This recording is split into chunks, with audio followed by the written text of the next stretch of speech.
warahmatullahi wabarakatuh. Perkenalkan, kami dari kelompok 10 kelas B1 dengan mata kuliah Silvik. Di sini kami membahas tentang observasi Taman Hutan Pinus yang ada di Banjarbaru, yaitu Taman Hutan Pinus Mentaos. Sebelum itu, perkenalkan, nama saya Syafrina Sartono. Nama saya Gerardin Wahida Pradana. Saya Kane Azura. Saya Anida Rahma. Saya Sanaina. Saya Armelanda Wika. Selamat menyaksikan.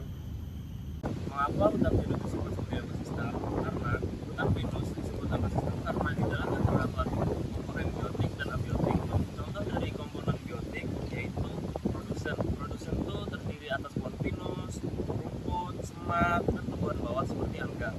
Sedangkan yang konsumen yaitu ada serangga, burung, tupai, bahkan manusia.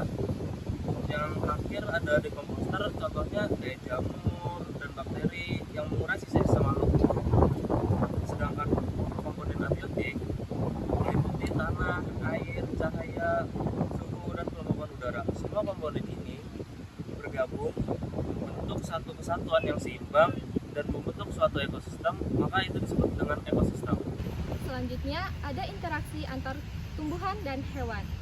Di ekosistem hutan pinus, burung-burung seperti kutilang, perkutut, atau burung pipit sering memanfaatkan pohon pinus sebagai tempat bersarang. Ranting dan daun jarum pinus yang memberikan perlindungan dari cuaca dan predator.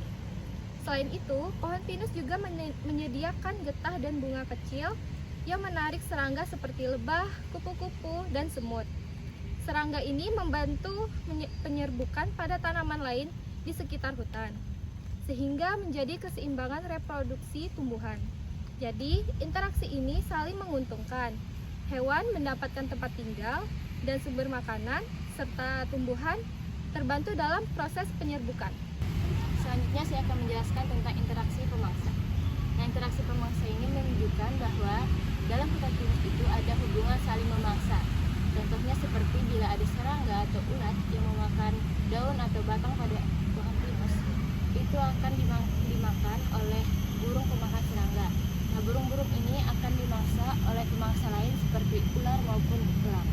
Interaksi ini penting karena dapat mengontrol ledakan jumlah suatu spesies yang dapat mengganggu ekosistem dalam hutan pinus.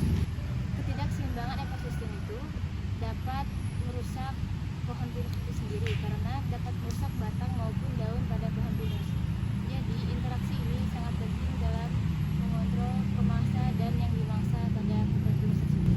Ya, jadi kita masuk ke interaksi simbiosis, di mana terdapat jamur pada akar pinus. Nah, contohnya yang bisa membantu untuk penyerapan air dan penyerapan unsur hara.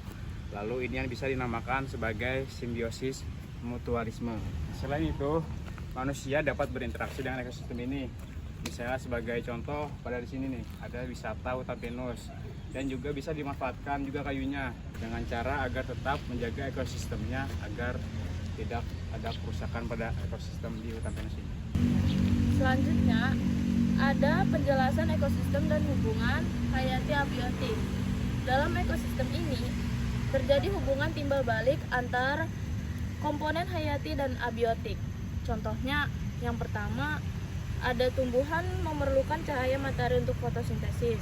Yang kedua, air dan unsur hara dalam tumbuhan membantu tumbuhan tumbuh subur. Yang ketiga, hewan memperoleh makanan dari tumbuhan atau hewan lain.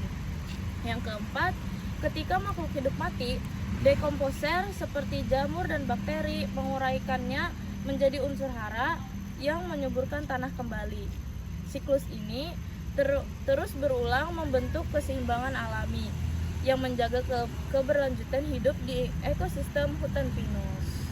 Hasil observasi yang telah dilakukan dapat disimpulkan bahwa hutan pinus merupakan salah satu contoh ekosistem alami yang memiliki keseimbangan antara komponen biotik dan abiotik. Setiap makhluk hidup di dalamnya saling berinteraksi dan bergantung satu sama lain, mulai dari tumbuhan sebagai produsen, hewan sebagai konsumen, hingga jamur dan bakteri sebagai dekomposer. Selain itu, fakta abiotik seperti tanah, air, cahaya matahari, suhu, dan kelembapan juga berperan dalam menjaga keberlangsungan makhluk hidup di dalam ekosistem ini. Oleh karena itu, menjaga kelestarian hutan pinus berarti juga menjaga keseimbangan alam dan keberlanjutan kehidupan di dalamnya.